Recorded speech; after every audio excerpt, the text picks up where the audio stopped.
घंटों के काम मिनटों में झटपट से करना हर हाउसवाइफ का ख्वाब है। अब चाहे वो फ्रिज की डीप क्लीनिंग हो, ग्रोसरीज करना हो, ग्रोसरीज ऑर्गेनाइज करना हो, बच्चों का लंच बनाना हो, हस्बैंड के लिए डिनर बनाना हो, बस हाउसवाइफ चाहती है कि झटपट हम छड़ी घुमाएं और सब हो जाए। तो आज मैं आपको ये खुशखबरी देती हूँ कि अपने सलीके से और अक्लमंदी से ये सब कुछ पॉसिबल है। तो जी आज का व्लॉग आपने स्किप किए बगैर देखना है, पूरा देखना है, क्योंकि आज के व्लॉग में आप लोगों के लिए है बहुत सारी टिप्स, ट्रिक्स और हैक्स जो आपकी लाइफ को बना सकते हैं बहुत आसान। अस्सलाम वालेकुम, this is home edit with सारा। कैसे आप सब? उम्मीद करती हूँ सब बिल्कुल ठीक ठाक होंगे। अल्हम्दुलिल्लाह मैं भी बिल्कुल ठीक ठाक हूँ। तो यहाँ सीन कुछ ऐसा है कि मेरी बेटी को थोड़ा टेम्परेचर हो रहा था। सुबह 5 बजे का टाइम था, तो मैं और मेरी बेटी हम लोग बाहर आ गए थे ताकि मेरे हस्बैंड और बेटा सो रहे थे तो वो डिस्टर्ब ना हो। बेटी को गरम गरम मैंने जो शादा बना दिया था। अच्छा, और मैं भी थोड़ा फ्रेश वगैरह होके मुंह हाथ वगैरह धो के आ गई थी जी फ्रिज के पास, क्योंकि कल जो है ना वो मैंने जल्दी में बस चिकन वगैरह और मटन वगैरह की ग्रॉसरी शॉपिंग की थी और उसको बस मैंने धो के तो फ्रीज़र में बस इसी तरह जिपलॉक बैग्स में डाल के रख दिया था। और अभी आप देखिए कि कितना मेस बना हुआ है फ्रीज़र में। तो मैंने सोचा जी सुबह सुबह इससे ज़्यादा अभी प्रोडक्टिव काम और क्या हो सकता है कि बंदा नमाज भी पढ़ ले, अल्लाह को भी याद कर ले और उसके बाद जो अपने दिन के काम है वो सुबह सुबह ही स्टार्ट कर ले।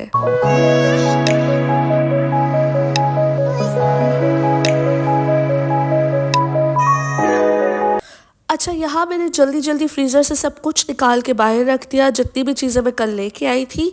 और उसके अलावा भी जो कुछ भी फ्रीज़र में था मैंने सारा कुछ जो है वो डाइनिंग टेबल पे रख दिया। और यहाँ पे देखिए मैं तो परेशान ही हो गई फ्रीज़र को देख के, वाकई बहुत गंदा हुआ था। जो मैंने इमेजिन किया था उससे ज़्यादा ही गंदा हुआ था। अच्छा, ये जो आप देख रहे हैं ना, मैं स्प्रे कर रही हूँ बॉटल से। इस स्प्रे बॉटल में गर्म पानी है और गर्म पानी जब आप स्प्रे करेंगे ना सिरके के साथ मिला के, उसको थोड़ा सा सिरका आप गर्म पानी में डाल दें और स्प्रे बॉटल से स्प्रे करें तो आपका जो जितनी भी बर्फ़ है ना फ्रिज से वो फ़ौरन उतर आएगी और आपको ज़्यादा देर वेट भी नहीं करना पड़ेगा। और नीचे अगर आप एक ट्रे रख देंगे तो आपका, जैसे मेरी डाइनिंग एरिया में फ्रिज है तो मुझे अब जो है वो नीचे से फ़र्श वाली टेंशन नहीं होगी कि नीचे फ़र्श पे पानी पानी हो गया सारा। तो मैं जो है वो बस इसी तरह करती हूँ साफ़, फ्रिज के नीचे जो है ना वो ज़्यादा पानी ना इकट्ठा हो। बस मैं यहाँ से ट्रे में डालूँ सारी बर्फ़ और उसको जाके किचन के सिंक में डिस्कार्ड कर दूँ। तो यहाँ पे आप देखिए कितने आराम से बर्फ़ उतर रही है। गर्म पानी, आपने नीम गर्म पानी लेना है या थोड़ा सा भी ज़्यादा ले लें नीम गर्म से तो भी ठीक है। उबला हुआ पानी नहीं लेना, बट नीम गर्म पानी या उससे थोड़ा ज़्यादा टेम्परेचर का पानी आप ले सकते हैं।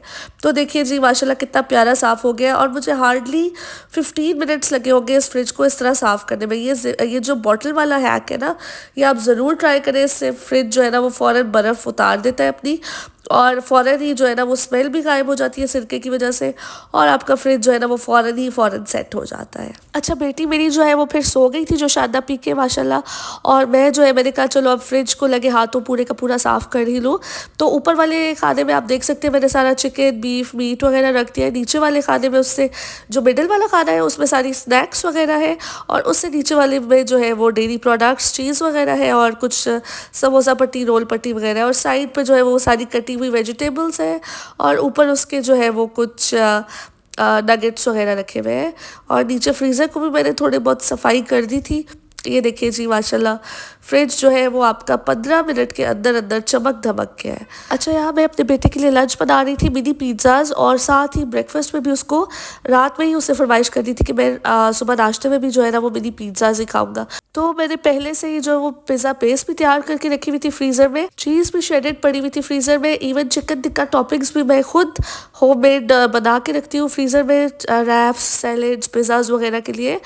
और ये बस मैंने थोड़ी सी सब्ज़ी काटी और सारी टॉपिंग वगैरह करके मैं इसको अवन में 5 to 10 मिनट्स बेक होने रखूँगी और मेरे बेटे का लंच भी तैयार हो जाएगा और ब्रेकफास्ट भी। तो जी यहाँ पे मैं अपने हस्बैंड के लिए नाश्ता बना रही थी और इतनी देर में जो है वो पिज़्ज़ा बेक हो गया था। तो जी देखिए पिज़्ज़ा की शक्ल जो है वो कितनी टेम्पटिंग है और कितने मज़े के हैं। बच्चों को तो ये बहुत ही पसंद आएंगे, बहुत फिट रेसिपी है, आप ज़रूर ट्राई करें। अच्छा, यहाँ मैं अपने हस्बैंड के लिए जो है वो सैंडविच बना रही थी। सिंपल मैंने ऑमलेट बनाया वेजिटेबल वाला और उसके ऊपर जो है बस मेयोनीज़ डाल के ना मैंने टोस्ट के ऊपर, और उसके ऊपर मैंने ऑमलेट रखा और चीज़ श्रेडेड डाल दी और चीज़ मेल्ट होगी तो बस मैं सैंडविचेस को एक दूसरे के ऊपर रख दूँगी। और यहाँ पे देखिए जी मेरे बेटे का लंच जो है वो माशाल्लाह से तैयार है। साथ में उसको थोड़ा सा जंक फूड भी दे दूँगी ताकि जो है वो उसका लंच जो है वो पूरा कंप्लीट हो जाए। तो ये देखिए जी, ये लंच में देने के लिए कितने अच्छे हैं, लंच बॉक्स फ्रेंडली रेसिपी है ये। और मेरे बेटे को तो बहुत ही पसंद आता है। जिस दिन मैं उसको पिज़्ज़ा दे देती हूँ उसका दिन जो है ना वो पूरा स्कूल में बहुत अच्छा गुजरता है। तो जी ये मैं बेटे का भी लंच पैक हो गया, साथ ही जो है वो मैं हस्बैंड का भी ब्रेकफास्ट पैक कर रही हूँ। अच्छा, यहाँ मैंने अलविदा कर दिया था अपने हस्बैंड को और बेटे को। खुद मैं जो है वो नाश्ता कर रही थी पालक आलू से, क्योंकि पालक आलू मैंने एक दिन बना लिए थे और मेरे हस्बैंड जो है वो इतने शौक से खाते नहीं है। तो बस मैं यही कोशिश कर रही थी कि पालक आलू ज़ाया ना हो, कोई भी रिस्क ज़ाया नहीं करना चाहिए। तो बस मैं जो है वो नाश्ते में जो है वो आजकल पालक आलू ही चला रही हूँ अपने, ताकि जो है वो ये फिनिश हो जाए किसी तरह। और माशाल्लाह से मेरी बेटी भी जो है वो उठ के आ गई थी, इसका कार्टून टाइम चलने लग पड़ा था। और ये देखिए जी, मैंने इसको तैयार किया तो ये बस चिड़चिड़ी हुई हुई थी अपनी तबीयत की वजह से। और यहाँ गैस का बहुत इशू है, बहुत ज़्यादा इशू है। तो जी बस सुबह ही बस खाना भी बनाना पड़ता है साथ ही नाश्ते के। तो मैंने बिरयानी बनानी थी आज, तो बस मैं वही तैयारी करी थी। अच्छा, यार चावलों का पानी मैंने उबाला था और उसमें जो है वो सिरका मैं ज़रूर डालती हूँ। सिरका डालने से आपके चावल जो है ना वो खिले खिले बनते हैं। आप ये रेसिपी कह रही हूँ, ये टोटका ज़रूर ट्राई करें। सिरके से वाकई जो है ना वो चावल आपके जुड़ेंगे भी नहीं, और वो जो गीले गीले से रह जाते हैं वो भी नहीं रहेंगे, और बहुत जो है ना वो खिले खिले और मज़ेदार किस्म के चावल बनेंगे आपके खड़े खड़े। अच्छा, यार मेरा बेटा जो है वो स्कूल से वापस आया था, इसको खाना वगैरह खिला के जो है ना वो मैंने बिठा लिया था पढ़ाने के लिए, क्योंकि इसके पेपर्स होने वाले हैं। और मुझे बहुत टेंशन होती है बच्चों के पेपर्स चल रहे हो ना, तो बस मेरा ध्यान यही रहता है कि बच्चा पढ़ता रहे बस। तो बेटी मेरी माशाल्लाह फिर सो गई थी, वो दोपहर में सोती है, तो बस वो सो गई थी अपनी रूटीन के मुताबिक। और बेटे को जो है वो मैंने बिठा लिया था पढ़ने के लिए। इसको मैं स्पेलिंग्स याद करा रही थी शेप्स के, जो कि उसको बिल्कुल याद नहीं हो रहे थे, और वो मुझे टॉर्चर कर रहा था और मैं उसको। और मुझे पता है आजकल सब मदर्स का ही टफ टाइम चल रहा है, क्योंकि एग्ज़ाम सीज़न जो है ना वो सब बच्चों का ही आजकल चल रहा है। तो बस इस एग्ज़ाम सीज़न से अल्लाह करे हमारे बच्चों को अल्लाह मियाँ खैर खैरियत से अच्छे नंबरों के साथ निकाल ले, बस यही दुआ है। और बस यही कोशिश भी मैं यहाँ पे कर रही हूँ कि बेटा मेरा जो है ना वो कुछ पढ़ लिख ले। और बेटे को आप देख सकते हैं कितना सीरियस हुआ है, इतना सीरियस ये कभी भी नहीं होता, बस पढ़ते हुए ही इसको सीरियसनेस सारी याद आती है। और इससे मैंने ना प्रॉमिस किया है कि अगर इसके ग्रेड्स अच्छे आए तो मैं इसको कोई गिफ्ट लेके दूंगी, जो भी ये कहेगा। तो बस बच्चों को इस तरह कोई इंसेंटिव दे दे, कोई उनको रीज़न दे दे पढ़ने की, तो वो फिर धड़ाधड़ पढ़ते हैं माशाल्लाह से ना। तो ये भी बस यही इसी कोशिश में है कि इसको जो है वो कोई इसका मनपसंद गिफ्ट मिल जाएगा जब ये ग्रेड्स इसके अच्छे आएंगे, अगर अच्छे आए तो। यही मैंने इसे प्रॉमिस किया है कि अगर आपका ए ग्रेड आ गया तो मैं आपको गिफ्ट्स लेके दूंगी। बेटे को जो है वो मैं कुछ काम दे के बिठा दिया था मैंने पढ़ने को, और यहाँ जो है ना वो मैंने बिरयानी का सोचा कि दम लगा लूँ जल्दी जल्दी, इससे पहले कि गैस चली जाए। तो बस वो मैं जल्दी जल्दी दम लगाने लग पड़ी थी।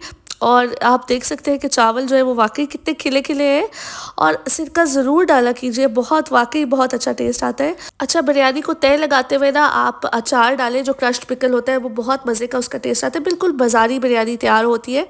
और जो मसाला है ना बिरयानी का, वो अक्सर मेरे फ्रीज़र में फ्रीज़ हुआ हुआ होता है, तो बहुत आसान होता है। सिर्फ चावल उबालो, मसाले को डीफ्रॉस्ट करो, और आपकी बिरयानी जो है वो 15-20 मिनट में तैयार हो जाती है। तो अक्सर ही जो है वो मैं मसाला पहले से किसी फ्री टाइम में बना के रख लेती हूँ, ताकि मेरे लिए बहुत आसान हो बिरयानी बनाना, एक हेक्टिक टास्क ना लगे मुझे कि मुझे अभी बिरयानी बनानी है। और इस बिरयानी में जो है वो आप केवड़ा एसिड्स ज़रूर डाला करें।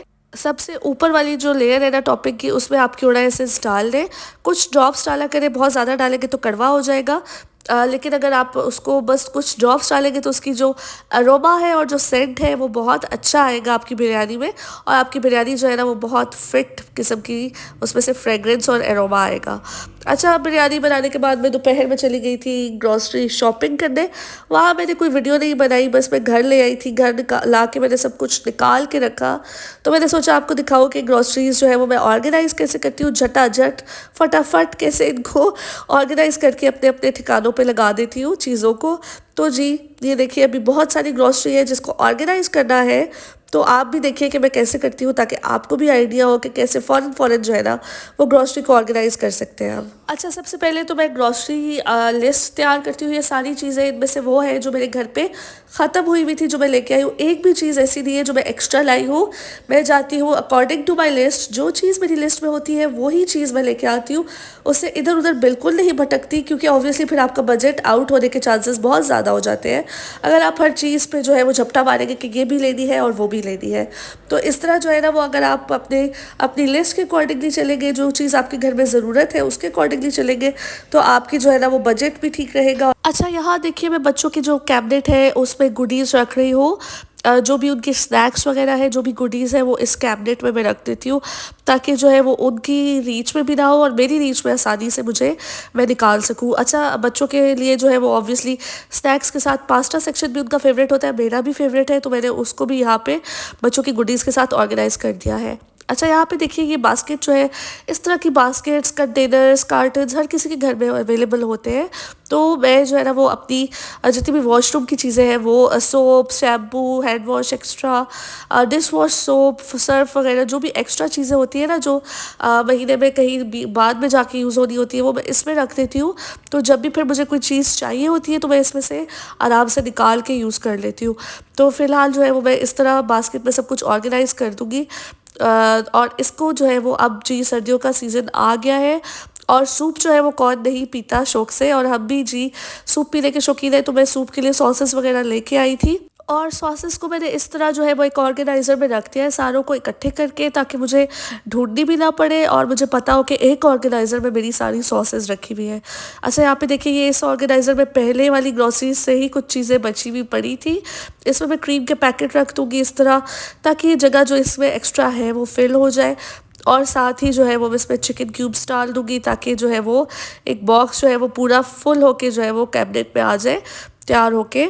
तो जी कोई जगह जो है वो स्पेस जो है वो अंडर यूटिलाइज ना रहे। अच्छा, ग्रॉसरी लेते वक्त जो है वो एक्सपायरी डेट्स ज़रूर चेक किया कीजिए, और उसके साथ साथ ग्रॉसरी की जो आपकी लिस्ट आती है ना उसको संभाल के रखा कीजिए, ताकि अगर कोई चीज़ रिफ़ंड करनी हो या एक्सचेंज करनी हो तो वो पॉसिबल रहे।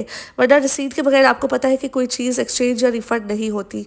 तो यहाँ देखिए जी, ये मेरे पास जो है, ये पहले भी मैंने आपको एक व्लॉग में दिखाया था, फूड कंटेनर था जिसको मैंने मसालों वाला बॉक्स बना लिया था। अब इसमें जो है वो मैं जो इस दफ़ा मसाले लेके आई हूँ वो मैं इस तरह ऑर्गेनाइज़ करके रख दूँगी, ताकि जो है वो मेरे लिए आसानी हो यूज़ करना इन मसालों को भी। तो यहाँ पे ये इस कंटेनर में जो है सारे पाउचेज़ वाली चीज़ें आ जाएंगी, dry milk powder, Milo, honey, mayonnaise, ketchup, Tang वगैरह सब इसमें आ जाएगा। तो मुझे पता होगा कि अगर कोई चीज़ पाउच की फॉर्म में है तो वो किधर से मुझे मिल जाएगी। तो बस यहाँ पे मैं इनको ऑर्गेनाइज़ करूँगी। और आप देख सकते हैं कि कैसे फटाफट 2-2 मिनट में मुझे जो है वो इतनी ग्रॉसरी मैं ऑर्गेनाइज़ कर रही हूँ, सिर्फ इन ऑर्गेनाइज़र्स की वजह से। आपके घर कोई भी कार्टन हो, कोई भी शू बॉक्स वाले डब्बे हो, उनको अच्छी तरह साफ़ करके आप रख सकते हैं। ज़रूरी नहीं कि आप ऑर्गेनाइज़र्स पे ख़र्चा करें, और एक दफ़ा अगर आप कर भी लेंगे तो एटलीस्ट आपका जो है ना वो बहुत टाइम निकल जाएगा। अगर आपके पास जार्स और ऑर्गेनाइज़र्स वगैरह होंगे तो वो ऑर्गेनाइज़ भी रहेगी चीज़ें और बहुत टाइम आपके काम आती रहेंगी। अच्छा, यहाँ पे मैं मैदा और बेसन जो है ना वो मैं डाल रही हूँ इन एयर टाइट जार्स में। और यहाँ कराची आके मुझे ये कि मैदा, बेसन, आटा वगैरह इनमें कीड़े आ जाते हैं। यहाँ पे ह्यूमिडिटी है ना, तो उसकी वजह से। तो अब मैंने ये शुरू किया है कि मैं जो है ना वो मैदा और बेसन जो है वो फ्रिज में रख देती हूँ इस तरह एयर टाइट जार्स में डाल के। इवन आटा भी जो है ना वो मेरे वेजिटेबल बॉक्स 2 थे फ्रिज के अंदर, तो एक में जो है ना वो मैं आटा जो है वो डाल देती हूँ खोल के। इस तरह इन चीज़ों में जो है ना वो कीड़े आने के चांसेस ज़ीरो हो जाते हैं। सूजी वगैरह भी आप जो है वो कोशिश किया कीजिए कि फ्रिज में रखा करें, और जितनी चाहिए उतनी ही लेके आए, ताकि आपका फ्रिज भी कंजस्टेड ना रहे और आपकी जो चीज़ें हैं वो भी सेफ़ रहे फ्रिज के अंदर। सॉरी मेरी आवाज़ के लिए, इस दफ़ा जो है ना वो मेरी आवाज़, मेरा गला जो है वो बहुत ख़राब हुआ है और मुझसे वॉइस ओवर भी नहीं किया जा रहा। बट इतने दिनों से मैंने वीडियो नहीं डाली थी तबीयत ख़राब होने की वजह से, तो बस आज मैंने सोचा कि बस वॉइस ओवर कर ही दूँ। जैसी तैसी भी मेरी आवाज़ निकल रही है उसी के साथ ही अल्लाह का सब्र और शुक्र करके इस आवाज़ के के साथ ही वॉइस ओवर मैंने कर लिया है। बस यहाँ पे बाकी चीनी वगैरह भी मैं अपने अपने जार्स में डालूंगी और एक जार में नीचे रखूंगी और एक जार ऊपर कैबिनेट में रख दूंगी। तो यहाँ पे देखिए जी फाइनली ये इतनी सारी जो चीज़ें आपको नज़र आ रही थी ना टेबल पे, वो कैसे सिमट गई है, कैसे वो बिल्कुल स्पेस सेविंग वाली फॉर्म में आ गई है। बिल्कुल इन ऑर्गेनाइजर्स की वजह से अब देखना इस एक कैबिनेट के एक खाने में कितना कुछ आ जाता है। तो जी पहले वो सारे पाउचेस जो वहाँ पे आपको नज़र आ रहे थे वो आ गए, फिर जितनी भी छोटी मिसलेनियस चीज़ें हैं वो उस ऑर्गेनाइज़र में आ गई, फिर मेरी सॉसेस वाला भी पूरा जो है वो ऑर्गेनाइज़र आ गया है, मसालों वाला पूरा ऑर्गेनाइज़र यहाँ पे आ गया है और गरम मसालों वाला भी पूरा ऑर्गेनाइज़र यहाँ पे आ गया है। तो ये देखिए जी कितनी सारी चीज़ें एक ही कैबिनेट में फिट आ गई है। छोटे किचन्स के लिए तो ये ऑर्गेनाइजर्स बेस्ट है, क्योंकि ये जो है वो स्पेस सेविंग टेक्निक्स में बहुत काम आते हैं। तो आप लोग ज़रूर जो है वो इनमें इन्वेस्ट करें, या इन्वेस्ट नहीं भी करना चाहते तो कहीं से जो भी आपके घर कोई टूटा हुआ प्लास्टिक का डब्बा है या इस तरह के जो डब्बे कार्टन छोटे हैं वो भी आप यूज़ कर सकते हैं।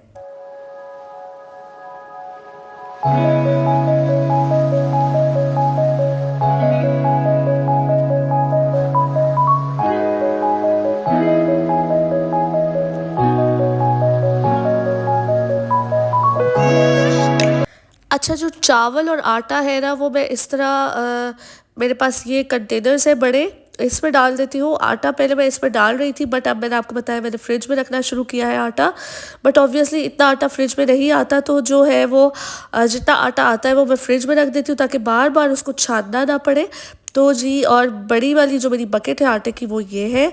तो ये स्टोरेज के लिए अच्छी भी लगती है चावल और आटे के लिए, और जो है वो यूज़फुल भी रहती है ये वाली बकेट्स। अच्छा, दालों के लिए मेरे पास दाल कंटेनर है इस तरह का, ये भी एयर टाइट है और इसमें दालें ख़राब नहीं होती। तो और दालें ख़राब होने का एक और रीज़न ये भी है कि मैं जो है वो तेज़ पत्ते इस तरह दालों में डाल के रख देती हूँ, तो वो जो है वो फिर दालों में नमी नहीं आती, ह्यूमिडिटी नहीं उनको पानी लगता और वो सेफ़ रहती है। तो बस इसमें भी मैं थोड़े चावल डाल दूँगी। यहाँ से चावल निकालना कैबिनेट के ऊपर से थोड़ा ज़्यादा आसान है, तो बस यहाँ पे भी मैं इतने चावल डाल दूँगी जो एक टाइम के लिए मेरी ज़रूरत के हो, बस वो उतने ही मैं इसमें डाल के रखती हूँ। इसी के साथ जी मैं आज का व्लॉग एंड करती हूँ। उम्मीद करती हूँ आपको व्लॉग अच्छा लगा होगा। अच्छा लगा हो तो प्लीज़ लाइक सब्सक्राइब शेयर ज़रूर कीजिएगा। अल्लाह हाफिज़।